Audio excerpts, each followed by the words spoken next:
Gotta get the record button.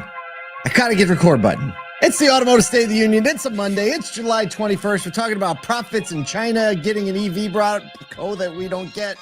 Tesla opening a thing. It's Monday. You and I were just laughing so hard that we had to calm ourselves down. We had to slow roll the moment. We couldn't even handle getting in the show. We were laughing so hard. I know. Look, if you're a company and you have an internal comms spot, right? most like tech companies, remote companies, anyone that's not a dealership has an internal comms area. Mm-hmm. And look, I don't care who you are. I don't care if you're an executive or a frontline employee or you just started 2 days ago. There's just gold to be found in there. And when I say gold, the funny kind. The funny kind of gold. Kind. Fool's gold? Funny gold? Funny gold. It's just, I know. It's there. What'd you do over the weekend? Oh, man. See, you're going to feel this. Okay. So my daughter, a year ago, she would have thrown something at me if I told her she was ever going to be performing on a stage. And so last week, she was in Seussical Junior, and it was her first ever musical. She was amazing. She did great. She's got some of the best face. So we went like 3 times this weekend to the show, and it was great. There. We had the whole family. So yeah. What about you? Well, you didn't send me any videos, first of all. I didn't send you any. So you got to do that. I'm so sorry. I'll do it. I had a great weekend. It was a beautiful weekend in upstate New York. I did a lot of manly stuff this weekend. I mean, like I rewired exterior flag. I mean, what's more manly than changing the LED spotlights on your American flagpole? That's right. Get with it. I also there was a hose thing that broke because my 5-year-old Jaden breaks everything, right? Because he's just rough with it. 5. Fun to turn water on and off. And so the exterior hose bib, spigot, whatever, knob came off, thing fell apart. It's been sitting there. And so I got all in on it. I went inside into the ceiling, cut the pipe, broke it, put it through. And here's the best part. I made exactly 1 trip to Lowe's and bought what I needed. I got home. I fixed it. Everything worked the first time, and I had 0 things to return to Lowe's. I don't know that single trip. Happened. And nothing to return. See, I'm an overbuyer. I'm like, typically I am, but I was like, I think I'm making the right decisions, and I got into some things I never tried, and it worked. That's amazing. I feel good. Did you know this is episode 1100 of this show? Ooh, wow! Look at that. Good night. I mean, I feel like we were just screaming past 100. We're at 1100. That's why. I know. Well, I'm moving quick. I mean, we do almost 300 shows every year. Do we do 300 a year? Yeah. And because we have Saturdays now. Oh yeah, Saturday. Yeah. So we do like 310 ish. I know. Not to mention all the other stuff. A lot of words. Well, it's been fun. 1100 episodes. Been fun. Thanks for being here. Here's to the next 1100. Let's get into it. All right. Franchise dealerships saw a big jump in net profits this quarter as customers rushed to buy before tariffs hit, according to the Q2 2025 Presidio-NCM Benchmark report. Profit gains came with a small asterisk, though, because of the big cybersecurity hit last year. We remember that Q2 of last year. However, this does mark the first quarterly improvement in domestic brands in 3 years. Wow. Average franchise dealerships reported a 22% net profit increase year over year. That's healthy. Helped by both import and domestic gains. Import stores led the charge with 34% profit rise. Luxury stores up 32% and domestics up about 24% for the first time since 2022. New vehicle gross profit per unit rose 6.1% to $2,128, reversing a multi-year decline. Used vehicle gross is up 11%. F&I income increased 5.6%, supporting overall revenue growth to an average of $22 million per dealership. Here's Paul Folletti, CEO of NCM Associates. He said sustained profitability will come from a focus on fundamentals and a willingness to adapt as market conditions continue to evolve. Well, first of all, I just want to say early in January this year, I said this is going to be a profitable year for car dealers, and I think it's going to keep riding that way because I'm hearing already the July and heading into August momentum is high. Mm-hmm. And I will agree with Paul. I think every generation kind of goes through these highs and lows, right? If we look at, 15, 16 years ago, with the depression and things like cash for clunkers, you see these highs and lows, but the pace of the highs of lows have come much faster. And so we're recognizing that exactly what Paul Folletti said, that steadiness, resiliency, understanding that things are going to be cyclical, things are going to move up and down, and making sure that the fundamentals are sound so that you just kind of ride the wave as it comes, is going to contribute to this continued all-time high profitability. Kudos to the dealers. Let's go. I know. I mean, I just think we have a more resilient dealer body. We're used, we're used to changes and flows. We just adapt faster. We don't freak out over it. And, we've just learned a lot in the last 5 years, and this is part of it. Yep. Part of the result. Can we be profitable? Yes, we can. Can we be profitable in up markets? Yes. Down markets? Yes. Absolutely. We can be profitable. Yeah. I don't know if this is speaking of profitability, but maybe in China. Maybe. I'm actually I'm a little sore on this one. Ford has built a fully electric Bronco SUV. It's the first time I heard of it, with some impressive specs: 403-mile range, advanced EV tech, including LiDAR plus 30 other sensors for semi-autonomous driving, and a heavier, smoother ride. But there's a catch. You can't get it in the U.S. It is only coming to China. They're calling it the Bronco New Energy. Man, we need some naming help on the Ford side. I'm sorry. Offers 2 powertrains, except this was actually a Bronco. It's not like the Mustang Mach-E. Offers 2 powertrains, a full electric with a 105 kilowatt battery and an extended range hybrid, combining that kilowatt hour battery doesn't seem right. Combining a 43 kilowatt battery with a 1.5 liter gas generator. The hybrid version can cover, get this, 800 miles. With 137 miles purely on battery before the gas engine kicks in. The SUV is big and heavy, 5,800 pounds, almost 9 inches longer than the gas Bronco. Providing a planted ride, but I maybe get a little sketchy going around corners on gravel, which no one does in a Bronco anyway. Ever.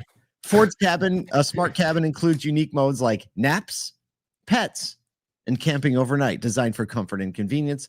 Ford is bringing this extended range EV tech to the U.S. by 2027, likely starting with a Bronco hybrid before the full electric version arrives. This thing looks freaking cool. It looks really cool. I'm so excited that they've really gone in on the partnership with Rivian. I mean, I'm sorry. No, it looks like a Bronco. No, it definitely looks like a Bronco. Here's the thing. Obviously, they're going to go to China as a market first. They're going to see if this is going to work. I, still hesitant on that because it doesn't live up to some of the technology specs of some of these Chinese EVs. So I'm not sure how they're going to do that. We'll see how the price point shakes out, because that's another thing that they're going to have to compete with. But the 43.7 kilowatt hour battery on a hybrid vehicle, that's something that we haven't seen before, getting over 100 miles of range just on the battery. I think that that's the frontier. That's the thing we need to be thinking about as an industry. Can we bring more of that tech into the US? Because that's going to be the balance beam. I mean, man, 800 miles on a tank of gas. I mean, that's not signing up for that. Well, I think this is one of the instances when the Chinese technology has pushed American companies to innovate. This is one. That's right. Right, where Ford is innovating and sending this to China. It makes sense that like EVs are a limited margin or a no margin or a negative margin product in the US right now. I wonder if the F-150 Lightning is now. I don't know, but the Bronco definitely is kind of like that American rugged status kind of vehicle that would make sense that Ford would be more competitive on something like this versus, something smaller or sedan. Like, you're not competing with Chinese EV sedans in China, but this seems like they could actually be competitive with this kind of rugged vehicle that has a nameplate that people know. So I really want to see one though, because like after having the F-150 Lightning, I bet this Bronco would be dope. I love the way the Bronco looks in general. It's a great looking. And so that moving like an EV, I think it's a great stand-up competitor. And if it was a hybrid, 800 miles of range, like they'll sell a ton of those. I'm in. Just need the Bronco New Energy. It just someone bring ChatGPT to the game for the naming. I think maybe they thought it. All right, now another thought's coming. I think maybe they were trying to, that it's kind of a real Gen Z thing. It's got blank energy, right? And I think maybe that was in their heads, but it just doesn't translate or connect. However, Bronco New Energy does kind of feel like a Chinese kind of name. It does, right? Like, yeah. If you think I wonder what it is in Chinese. Like, is it something that maybe they named it like that? It feels like a very Chinese kind of saying. Yeah, it's just the new energy. Maybe that. Yeah, I mean, I'm sure they're smarter than us, but Yeah. There are a lot of Speaking people of some new energy, and people who are smarter than us. that's it. Both of them. Come on. Segway. Wake that trigger pad up. Check this out. You got to check out the photo next to me if you're not watching, and find this because it's kind of cool. Tesla's new diner and drive-in in Hollywood is ready to serve nostalgia and innovation side by side, opening today. Today, you can go there if you're in Hollywood. This retro futuristic spot combines classic diner vibes with 75 Tesla Supercharger stalls and even features a Tesla Optimus robot. You can see it making some popcorn. The two stories, like for real, the robot's there making the popcorn, serving up the popcorn. It's wild. It's probably the only thing that it can do really well at this point. The two-story sausage-shaped diner sits on historic Route 66 and offers 9,300 square feet, including a rooftop bar with panoramic views, classic movies, SpaceX launch footage, are playing on two massive LED screens, syncing audio to your Tesla stereo for a drive-in experience. That's wild. Like that. Tesla owners are getting exclusive perks like in-car touchscreen ordering and car hop service on roller skates. They're doing the roller skate thing. And they're even serving diner classics in Cybertruck-themed packaging. Charging supports up to 250 kilowatt hours or kilowatts for models S3, X, Y, and 325 kilowatts for Cybertruck. Get it. But they're letting all of the EVs charge if you want to. It's just you're going to be rolling up in that Tesla thing. Elon Musk, of course, thinks it's one of LA's coolest spots with late night service planned, and Tesla's Optimus robots, who get this, and this one was funny. They don't need overtime pay. They're just what I love about that is that I wrote that into the show notes. So good. I can't wait to visit. I don't know. We covered this when they first broke ground on it. Right. Way back in the day, a few years ago. September. Yeah. Was Actually, it? Yeah, it was 2 years ago. 2 years 2023. Ago. Yeah. Yep. I think this is what all good brands should do. Why not? What all brands should do.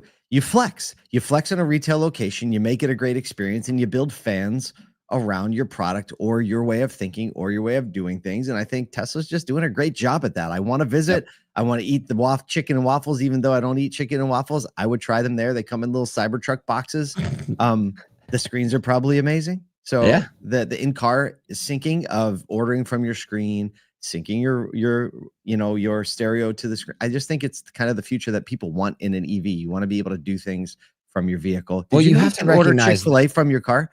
I can order Chick-fil-A from my F-150 Lightning.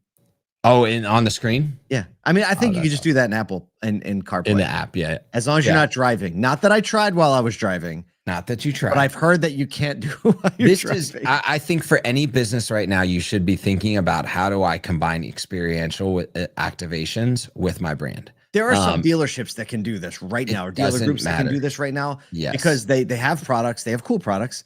They understand retail and commercial real estate. Check. They know how to build stuff. Check and check. They might need a little help on the experience. We can help with that. But there are so many people that have leverage to do this and build something that actually is a place that people want to come and gather and give them a vibe for the brand. So many can do this, and I don't really see anybody doing it. That's except for Tesla. So, I mean, most people don't want to hear this, but be more like Tesla, especially in that way. Why not? And if you don't want to hear that, you're crazy. Okay, we're going to end the show by insulting the audience. Fantastic. Great way to go, Kyle. Look, it's Monday. You have a lot of work to do. We have a lot of work to do, but really take that to heart. Go out there, find people, find what they want, serve them in that way, meet them where they are. We'll see you here tomorrow morning.